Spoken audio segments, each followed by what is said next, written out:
G'day YouTubers, I am Necroarchanist XIII in association with Banner 1569, bringing you the next chapter in Book 1 of the Necroarchanist Chronicles, Hell's Crusade. If you have not yet watched chapters 1 through 10, do so now to avoid spoilers.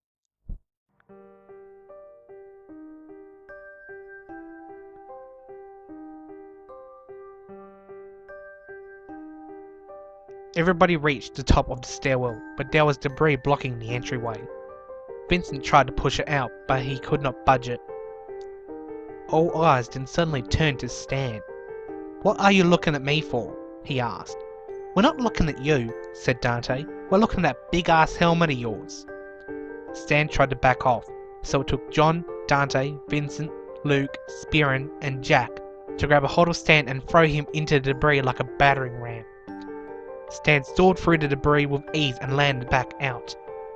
His voice could then be heard shouting, guys, you have to come see this." Everybody ran outside to see that the entire school building had been levelled. Saberfang lay unconscious amongst the rubble, and Brian and Adele were nowhere to be seen. John tried to wake up the wolf. "What happened here?" he shouted. Saberfang only moaned and rolled to his other side. Dante then ran over and kicked Saberfang whilst yelling out his name, only to receive a sharp bite to the ankle.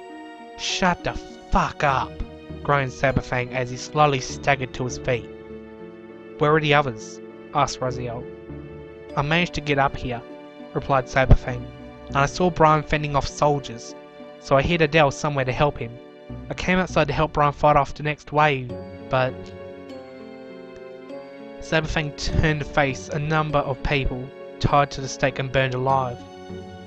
"But then I was hit by an explosive device. Brian is not amongst the corpses. The last thing I saw, he was dragged off somewhere by people I didn't recognise. They don't seem to have any connection to the military, otherwise they would not have been torched." "Right then," said John. "I'll bring the Wonder Twins and the four of us will hunt down Brian. The rest of you look for Adele." Vincent immediately noticed something on the ground. "Adele headband here," he said. Everybody turned to see Vincent standing in the dirt. John and Saberfang both studied the ground around where Adele's headband lay. John pointed out an indentation in the dirt. "This drag mark here shows that somebody had pulled her out of the rubble," he said. "It stops, meaning she was only left here." Saberfang then began sniffing at the air. "Her scent travels in a rising arc," he said. "It leads towards our house. She could have woken up, seen the chaos, and ran home in the hopes of finding somebody. Her headband probably just fell off as she got up." The pair turned around and noticed a similar mark on the ground. "This is bigger," said John. "It doesn't come from the building, so Brian could have been felled here, and this is where it was dragged from. The trail ends at the concrete road, but flecks of dirt are dragged with it, slightly extending the trail." Saberfang began sniffing at the marks in the dirt and ran off, following the scent. John, Raziel and Dante followed after, and the trail led up into the old forest path, eventually reaching some old, familiar ruins. Amongst them was an obsidian altar, and around it were bones and dust. "I feel something strange here," said Raziel. "Did somebody die here or something?" "No," replied John calmly. "This is where a hero started his journey." John could not help but stare at the altar in the middle of the clearing before running off after Saberfang. But the wolf had somehow disappeared. "Where the hell are you, Fang?" shouted John. "I'm right here," said Saberfang. He could be heard, but not seen. "I can't see you," he said. "Stranger," added Raziel. Saberfang then suddenly appeared out of nowhere, his body glowing in multiple colours as he walked towards the three. "Can you see me now?" he asked. "What the hell is going on here?" asked Dante. John walked past and felt the air just in front of Saberfang. He tapped at thin air, and the sky wobbled and glowed. "An invisibility field?" he asked. John walked through slowly with his hands stretched out, and disappeared. The others quickly followed to see what was being hidden. Inside the field was an old, dilapidated building. The glass windows were cracked and broken. The stone brick walls were falling apart, and the wooden beams and roof were rotting. Raziel heard somebody approaching, and he urged everybody to duck into the bushes on either side. Two girls wearing familiar-looking school outfits walked past. That moronic male will make a fitting sacrifice, said one of the girls who had brown hair. How dare he keep that poor girl hostage, said the other, who had dyed green pigtails. When she wakes up, she'll be glad we rescued her, added the first. Once the girls had left, Dante poked his head out. Rescued, he said.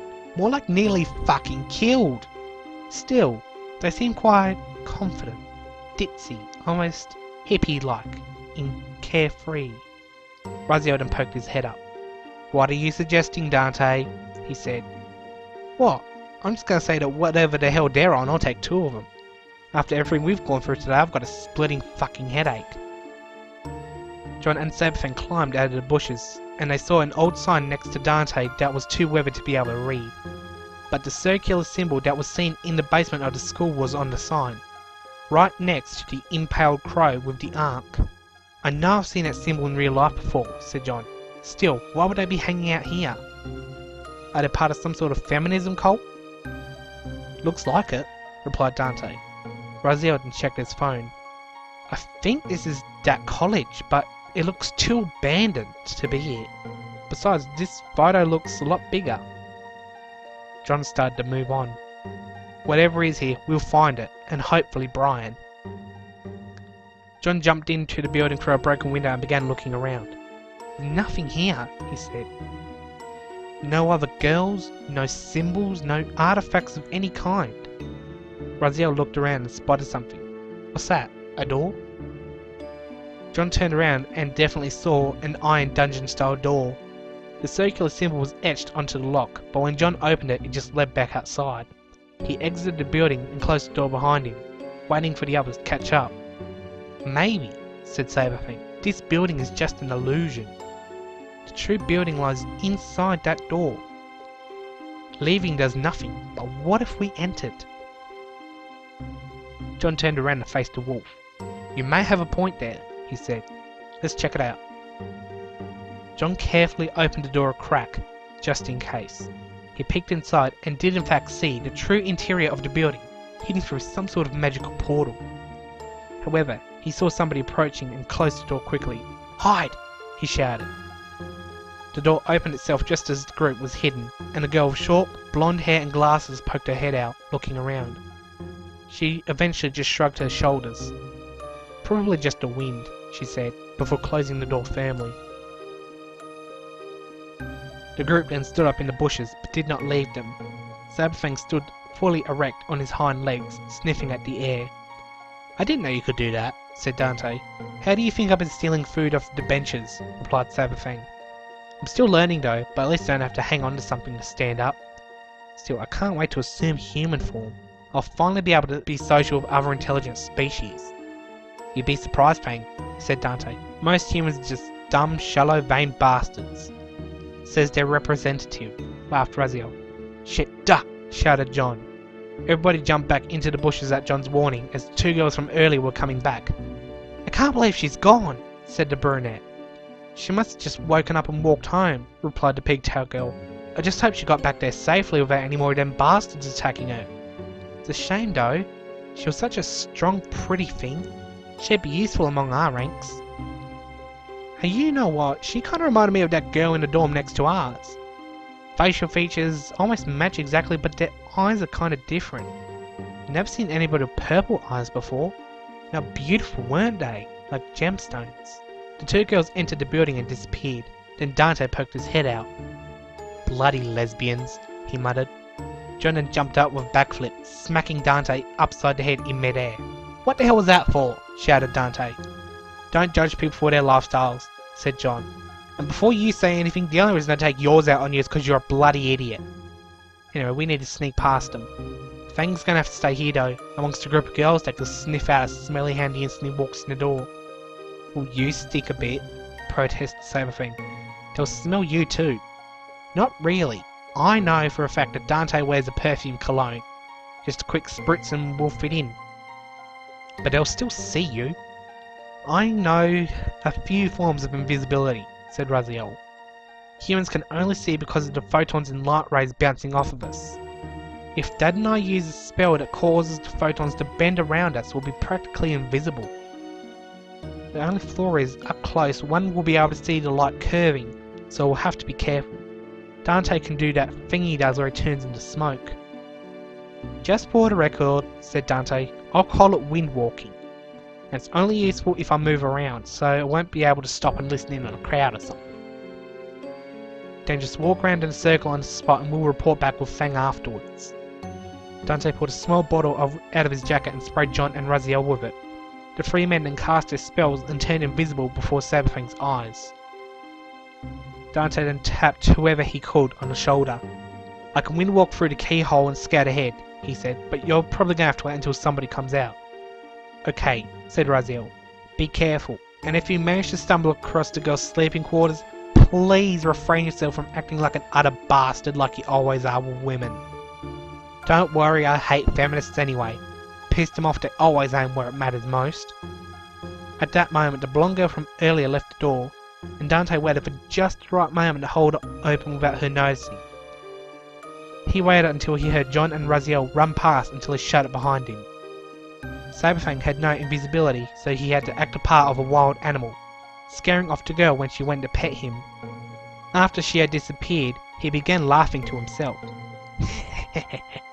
Still got it, he said. He then lay down in the bushes and pretended to go to sleep. Meanwhile, the three men inside began to go their separate ways. John immediately entered the first open door he came across, which was a dark dungeon. He looked around and spotted Brian, sound asleep in the corner atop a mass of rotten hay, chained to the wall. There was a single female guard watching him atop the stairs at the entrance with hatred in her eyes. Her head and face were hidden by some sort of feathered hat. John sneaked up to the guard and jammed his thumb into a vein on her neck, forcing her to pass out instantly. John quickly caught her without anybody noticing and took her downstairs to lay her on the floor. He then broke invisibility and ran down the steps, where he began snapping the chains around Brian's ankle, waking him up. John placed his hand over Brian's mouth to silence him while he worked on his shackles around his ankle.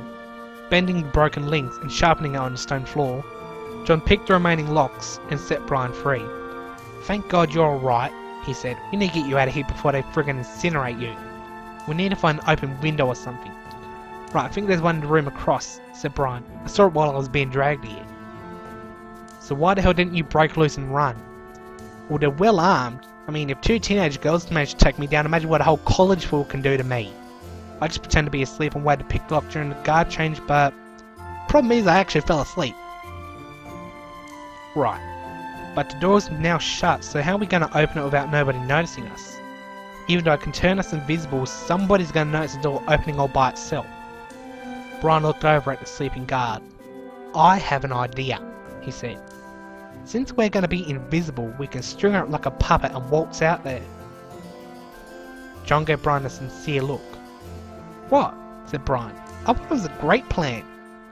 It is, actually. John took a length of clear fishing line out of his pockets. Why the hell do you carry around fishing line? Asked Brian. Why not? Replied John.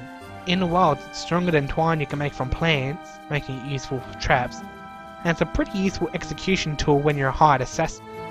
You strap around someone's neck and they'll choke to death and can't scream for help either. You are one sick bastard. Whatever is necessary to fulfill my missions as a mercenary. John started to cast a spell, making him and Brian invisible. Just stay close and you can still see me. Right, now let's play puppetry.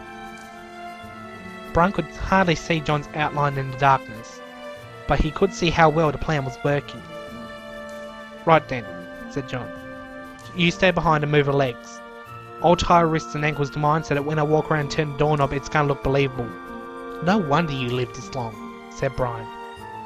John and Brian prepared to leave, but at that moment another girl entered the room, forcing them to hide in the shadows along with the body. The girl shrieked and called out to the others, alerting them that the prisoner had escaped. Damn it, whispered John. We're gonna have to make a break for it. John and Brian dashed up the stairs and barged into the room across, knowing that the girls would run after them upon hearing the door open. John opened the window, shoved Brian and himself into a corner, and waited. Sure enough, a whole group of the women barged into the room and saw the open window. Shit, he's escaped, said the brunette girl. Cheryl's got to be taken off of guard duty permanently. That's the 5th one this week. The group left and slammed the door behind him. John broke his and Brian's invisibility before looking around to see that they were in a storage room full of broken weapons and useless trinkets. However, John began to gather up any jewellery, metal ingots and precious stones that he could find, shoving them into his pockets. "What are you doing?" asked Brian. "I'm getting something for Adele's birthday," replied John. "Even though it's half a year away, it's nice to be prepared. And besides, my anniversary's coming up, so I thought I'd make something nice and send it up to Mars." "You romantic bastard." "Well, last year the missus found the first Land Rover that NASA sent up there and sent me some engine parts. I melted down scraps and made a locket for her, which I hid her wedding ring inside, seeing as she forgot it when she left." "Wedding ring? I thought you didn't marry her." "I didn't, for various reasons, but I made her a ring and had a ceremony all the same just so she could have one. I would have let you be the best man, but you're out of town." "Well, thanks for thinking of me." "No worries, mate. I got all I need, so let's get you out. Saberfang's outside, he'll escort you home. You're staying here?" "I brought the Wonder Twins with me. Knowing Dante, he's going to do something stupid and break his cover, so I have to find him before they do." "Right then, see you back at the house."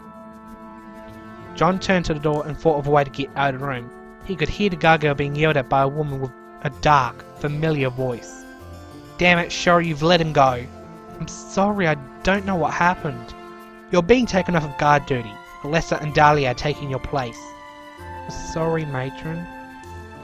John found his opportunity and threw down one of the cabinets before turning invisible again. Well, something just fell in the storage room. Go clean up while I think of a punishment for you." "Yes, matron." John leapt up and began clinging to the wall above the door, waiting for it to open. Once it was, and the passage was clear, he crawled out of the room like a spider crawling around a wall, staying on the high parts of the roof to avoid close-range detection. He then overheard a small group of girls talking, but it was too high up to see who exactly was talking. "Hey, there's a strange new smell going around here. I wonder if somebody's got a new perfume." "I don't know, but I just love it." "Hey, we should go ask around and see who's got it." "Good idea." The group then ran off in random directions, revealing a passageway. The scent of Dante's cologne was strong, so John thought that he was in the next room. Crawling around the wall to find a large recreational area, reminding him of the gym at the school when he went there, John could suddenly hear Dante whispering, "Man, oh man, it's a hot girl convention out there. Shame I can't get at 'em." John quietly shouted out Dante's name, and a nearby trash can suddenly fell over. "Who the hell's that?" whispered Dante. "It's your father," replied John. "Oh shit." "Damn right. Go find your brother and get out of here. I'll see what else I can find out, but if you don't find Raz in 10 minutes, head outside without him. Fang should be waiting for you." Silence passed. "Now!" growled John. "Fine," growled Dante in response. John scurried further up the wall and started looking around. Meanwhile, almost ironically, Raziel had come across the girls' dormitories. He then began looking around and whispered out, "Dante, are you there?" No response came, so Raziel assumed that he was alone. He could see a girl in the distance leaning against the door, wearing Gothic-style makeup comprised of a powdered white face, with her eyes and lips coloured black. Her hair was tied back in a ponytail. She was carrying around a silver locket. Upon closer inspection, Raziel noticed that she was upset about something, as her grey-coloured eyes were heavy with sorrow. The blonde girl with glasses suddenly entered the corridor and called out to her, "Hey, is something wrong?" "I'm normal," replied the other girl. "How are you?" "I was nearly attacked by a wolf outside. Then again, I probably spooked him because the instant I ran away, he just went back to sleep." "Maybe. You know, you've been strange for a while now. Ever since you got that necklace in the mail, you've been acting all dark and depressing. It's really bringing us all down." The girl sighed. "You're right. Ever since I got this thing, it's brought me nothing but bad memories. Remind me how pathetic life is without your loved ones." The girl broke the necklace and threw it down upon the floor. "If you ask me," replied the blonde, "I'm just glad you don't cut your wrists like all the other dark psychos." "Believe me," replied the other girl, "if I lose whatever last shred of self-esteem I have left, I might just start." The girl then entered the door she was leaning on and slammed it shut. "Bitchy, bitchy," said the blonde. Makes me wonder how she gets away with all this stuff she says. The girl walked off into a room further down the corridor. Raziel then came out of hiding and picked up the locket. He flicked it open and looked inside. There were 2 photos that seemed to be of the same girl, aged about 3 years old. A small metal mechanism inside had folded out when the locket was opened, and it had a Latin phrase engraved on it. Raziel studied it carefully and began to decipher it. "Father's little angels," he whispered. The pictures were held in glass frames that were cracked. He could tell that the right picture was the girl in grey eyes. Raziel began fiddling with it and managed to take out the picture on the left, and his eyes widened upon noticing what colour the girl's eyes were. "Purple!" he exclaimed. Raziel was stunned at his finding. Quickly, he placed the picture back inside the frame and took a small notebook, which had a pen attached, out of his pocket, and he began to write something down. He tore the page out and folded it up so that it fitted inside the locket with a corner poking out. He then fixed the chain and hung it on the door. He then knocked quickly and crawled up the wall, while simultaneously turning invisible. The dark girl poked her head out and began screaming. "What?" She saw nothing, but then she noticed the locket swinging around on the handle. Furthermore, she noticed the paper sticking out, which is what Raziel had planned. Her neighbour, which turned out to be the brunette girl walking around the pigtail girl, came out to see what was going on, mocking in a sing-songy voice. "I heard someone shouting again," she said. "What's annoying you this time?" Silence passed. "Hey, what's that?" "Come here, Alyssa," said the dark girl. "Somebody left this note for me." "What does it say?" "For both yours and my safety, I can't tell you who I am or where I live, but your sister is alive. She's been living with me for nearly 14 years after you were separated.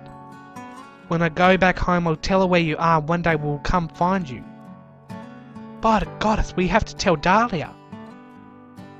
The girl called out up to the hallway. "Hey, Kirsten!" The blonde girl poked her head out of her door. "What?" she replied. "Where's Dahlia?" "Doing her rounds, I think. Try the library. Come on, we've got something incredible to show her." The 3 girls ran out of the room to lock it, allowing Raziel to take a breather. Once the girls were no longer in audible range, a small shuffling noise could be heard. John then suddenly decloaked right in front of Raziel. "Of all the places to run into you," he said. "I thought Dante would disobeyed my orders and come here." At that moment, another shuffling noise could be heard. John then pointed back out the corridor. "Piss off, Dante," he said. "Ah, shit," said Dante. "Talk about a smart-ass," commented Raziel. "You go on ahead," said John. "I'll stay here a little bit and see if I can find anything else." "Right then," said Raziel. "I discovered something amazing. I'll tell you when we get back home." Raziel recloaked and ran out of the room. John then began looking around. "There isn't much here for me," he said, as he turned to the end of the corridor, "unless it's a locked door with barred windows." John ran over to the door he spotted and opened his mouth, pulling out one of his canine teeth, which appeared to have been held in place by magnetised pins. "Thanks, Jack," muttered John as he proceeded to pick at the lock until the door opened, at which point he had to slip the tooth back into his mouth. He then slid inside the door as he heard another door open. He peeked out of the keyhole to see there was a ginger-haired girl walking around. He breathed a sigh of relief, but froze when he heard somebody talking. "What the hell is that noise?" "I know I did not hear no noise." "Damn sure there are no prisoners up here. If there are, I'll kill them." John turned around to see another guard walking around, seemingly oblivious to his presence as she was facing away from him. "Huh," commented John. "First black woman other than Bob in a bad mood I've seen for years." John creeped up and pinched a nerve on the girl's shoulder, causing her to pass out. "You know, I don't think I've ever seen a black person this dark either," he said. "Reckon she's nighttime hide-and-seek champion around here."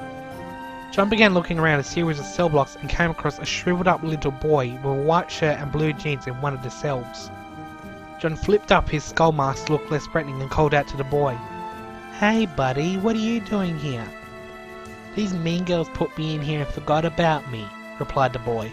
"Then some other lady came in here and scared me." "Do you want to go back home?" "Yeah, Mummy will be happy to see me. I've been gone for days." John stood up and bent the bars of the cell open to let the boy out, before moving the bars back, so it wouldn't look suspicious. "You're strong," said the boy. "You're like Superman." "You could say that," said John.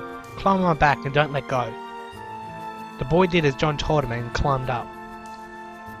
John then took a running leap out of a window that had no bars and landed safely about 30 stories below. He looked around to where Sabafang was supposed to be waiting, but nobody was there. "They must have gone home," he thought to himself. John started running like a streak of light, making the pathway from the college to the outside of Mountain Heights' borders in under a minute, when the walking distance could have taken over a half hour at most. "What happened to the school?" asked the boy. "Bad people broke it," replied John. "Where do you live?" "I live just down the road to the left. Thank you for saving me." John let the boy off of his back and watched him run home with a smile on his face. He waited until the boy had reached his house and rang the doorbell before placing his mask back over its face and walked home, rather pleased knowing that there was still some pure good left in the world. Back home, John waltzed into the lounge room to see that everybody was gathered, but Adele was passed out on the couch. He then noticed that Spearin was hiding in the corner. "What are you doing there?" he asked. "I have confirmed that Adele is my niece," replied the demon. "However, seeing me as I am would be a shock to her. I thought I would give her a bit of breathing space before I introduce myself. Don't demons have the ability to disguise themselves as humans? I do not have that power at the moment." John could not help that Raziel was standing near Adele, shaking violently. "This isn't good," he said. "I can see it. Her heart rate is dropping." "Damn it," said John. "She's our main medic. We're gonna have to resort to every alternative we've got." John ducked behind the bar to look for the Necronomicon, but it had disappeared. "Where the hell's the book?" shouted John. Brian raised his left arm to reveal a satchel strapped to a new leather reinforced rope belt. "Take it out," said John. "I need a section on healing arts." Brian opened the satchel and pulled out the book, flicking through all the pages. "Category Magenta, subsection Epsilon," he muttered. "How the hell do you remember that?" asked John. "That is a complex system. I used to sort out all of the household files." "I developed some sort of photographic memory when it comes to reading," replied Brian. "Before the Empire came in, I used it to memorize all the different liquors that the tourists requested. Now I just read through the book while we're waiting for you." Brian flicked through the pages until he came across the pages that were needed. "Based on what powers we have at hand," he said, "we have very few limited options. Raziel could use a reversal of the life tap spell to transfer some of his life force to Adele, but that could kill him if he makes a mistake. I could concoct a medical salve, but I'm missing a few ingredients. Bob's magic might be useful, but it's too dangerous. Fang could be needed if she wakes up with a headache. Vincent and Dante's magic is useless. Jack has no magic, and I could barely trust Stan's magic even if all of our lives depended on it. So unless you've got a solution, John, we've got nothing." John grabbed the Necronomicon off of Brian and searched for every magical spell he had recorded. "Nothing!" he exclaimed. "Perhaps you need a new page for your tome," said Spearin.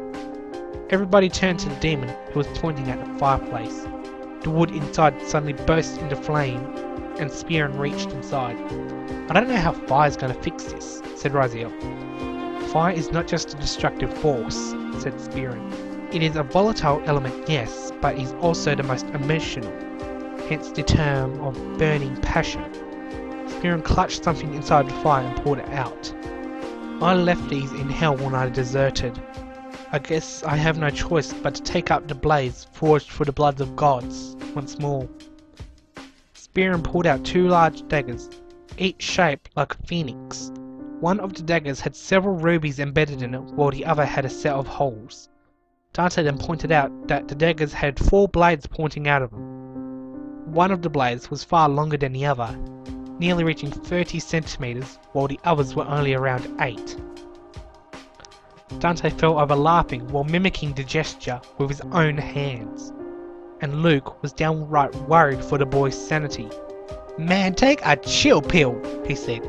"Oh, I ran out," wheezed Dante. "I was gonna go see my guy later."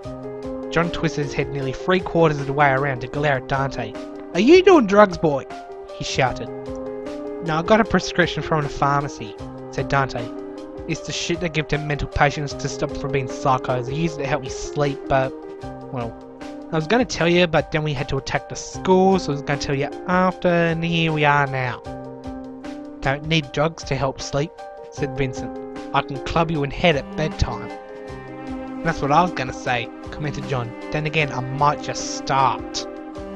Spearin held the daggers out to show that each had a handguard shaped like a wing that was on the side opposite the elongated blade. He then connected the two together, forming the full phoenix shape. Spearin held the dagger over Adele with his left arm, pointing the blades down. I get it, said Raziel. That blade's got healing powers because phoenix tears are said to be a miracle cure. Sure enough, small drops of fluid shed from the eyes of the phoenix head on the dagger hilt. They trickled down, igniting into liquid fire the instant they touched Spearin's skin, and eventually reached the blades, where the positioning allowed the tears to drip down into Adele's eyes. The flames were extinguished and turned back into liquid that was absorbed by the skin in her eyelids. Spearin then lowered his weapon and slowly stepped back. Will this work? Asked Raziel. Strange of you to worry so much about her, said Dante. I think you've been getting along a bit too well lately. Raziel just turned to Dante and from out of nowhere delivered a champion's knockout punch, breaking Dante's nose with a sickening crack. Luke and Stan both exclaimed in surprise and Vincent applauded his brother's show of strength. John then sighed and shook his head. Cut the crap, Raz, he said. I know Adele's fallen head over heels for ya. Raziel then turned to John. How did you know about that? He asked. John gave a sinister grin. I know now. Well, it's more of a confirmation really. She's been showing signs for at least 3 years. I've seen it before in movies and real life how the typical teenage crush develops. Problem is you're not focused enough. Is that the right term? And I focused enough on women to actually notice this. I've been getting Dante to drop hits for 2.5 years. At that moment, everybody turned back upon hearing Adele groan in pain. Adele? Asked Raziel worriedly. Adele's eyes barely fluttered open. Raziel, thank the gods it's you, she said. Are you okay? I was having a nightmare. I feel sick from seeing it. You can tell me about that later. At the moment, you may want to sit up for this. Raziel helped Adele sit up and spin her so that he could sit next to her. You're going to get a bit of a shock out of this, he said. Adele squinted into a blurry mess as her brain tried to comprehend the reality of what she was seeing. Spearin was squatting on the ground before her, but as he stood up, Adele froze in panic. Holy crap, there's a demon in here, she said. That's right, said Raziel. Spearin is not only a demon, but he's your uncle, Adele. Adele looked at Raziel, then back up to Spearin. But she eventually came to realise that this was her reality, and she was meeting her long-lost uncle. Adele stood up and tried to make eye contact with the incredibly tall demon, whose horns nearly touched the roof, but Spearin knelt down so that he and Adele were face to face. She was hesitant, but eventually sensed the kindred soul inside of him, and rushed forward to greet him, and hugged him tightly. In turn, he was hesitant to hug her back, but eventually gave in. You know, the last time I saw you is when you were just born, said Spearin. You've become a grown woman, and luckily, nothing like your mother. Adele was taken by surprise at this comment. Is that just a remnant of sibling rivalry? She asked. Sadly, no. Your mother is a heartless bitch. I used to be a soldier in the forces of God, but I was slain, and my soul reborn in the body of a demon. Your mother, my new older sister, had kidnapped my former comrade, the Angel of War Samael, and forced him to father you. When I had heard that your mother planned on using you and your sister for sacrifice, I immediately quit my position as the general of an army to begin a search to save your souls from her clutches. I'm sorry it took so long, but now I'm here. I can protect you as I have promised. Well, you don't have to worry about it too much, said John. As you can see, I have identified Adele as a Nephilim and I have been protecting her in my own way. I've even taught her how to fight in self-defense because of all the random weirdos you find out in the street. spear and stood up and faced John. "So you have acted as the father figure she needed in Samael's stead," he said. "It wasn't exactly for Samael, it was for his fiancée. She's a dear friend of mine, you know. Had your sister not taken him away, she could have had a happy childhood, without any demon blood to draw evil force to her like a beacon of innocence. And her sister as well." "Hang on," interrupted Raziel. "That brings the second half of my news. I think I found Adele's sister." Everybody turned to face Raziel, and Luke turned his head fast enough that he injured his neck. "She's up at that creepy college," said Raziel. "I left her an anonymous note telling her that Adele was alive, and that we'll come find her for a reunion when activity up at that college has settled down a bit. Thanks to Sir gets his ass kicked by a group of college girls a lot."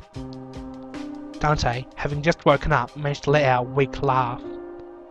Raziel then began patting Adele on the back, and Dante was about to make a snidely comment when he began to let out a disgusting choking noise. "I think I got heartburn," he said. Raziel then smiled and turned to Luke. "Do you remember that Brian suggested you heal Adele with electric shock?" he asked. "Yeah," replied Luke. "I was actually thinking it would work until Brian said it was dangerous.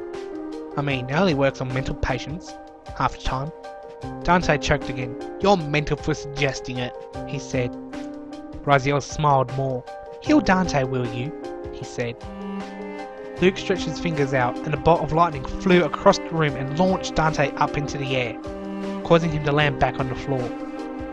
Dante then stood up, and his hair was in a statically charged bowl of spikes, which caused everybody to crack up laughing, apart from the obvious one out. Dante then stormed off to his bedroom while muttering a curse. "Now that that's settled," said John. Suddenly, he was interrupted by a receiving phone call. Pointing his cell phone against his ear, he was startled to hear who was on the other line, and just what they had to say. And that was Chapter 11. Sorry for cutting this a bit short, but that's how it goes. I don't really have much to talk about this chapter, but I will say that the next few chapters concerning that crazy college took inspiration from the Silent Hill series, if you haven't figured that out already. I think my deadest giveaway is that most of the names of the women given during the chapter are names of Silent Hill characters, mainly Cheryl, Dahlia, and Alessa. And that's all the time I have for now, so the music credits. As the chapter starts, promised reprise from Silent Hill 2 plays. When everybody finds out that Adele and Brian are missing, Devil's Ambition from Final Fantasy IX makes its third appearance in a row. When John and the boys are exploring the college, Phantom Forest from Final Fantasy VI plays. During the scene with the mysterious goth girl, the Crisis Core remix of Aerith's theme from Final Fantasy VII plays, titled A Flower Blooming in the Slums. Interesting. Finally, during the aftermath back at the Necros' base, the song True from Silent Hill 2 plays. I think that's all, so before I go, I should make a spoiler alert shout out. Bandit 1569 himself is going to appear in the next chapter as a main character, joining the ranks of the Necro Crusader Sin in Batarum. What wacky adventures and powers will he have? Find out next time on Hell's Crusade, as a shocking predicament leads to all-out war in which one of the Necros will die. Who will it be? Time will tell. For I am Necroarchanist XIII in association with Bandit 1569, signing off. Stay classy, YouTube.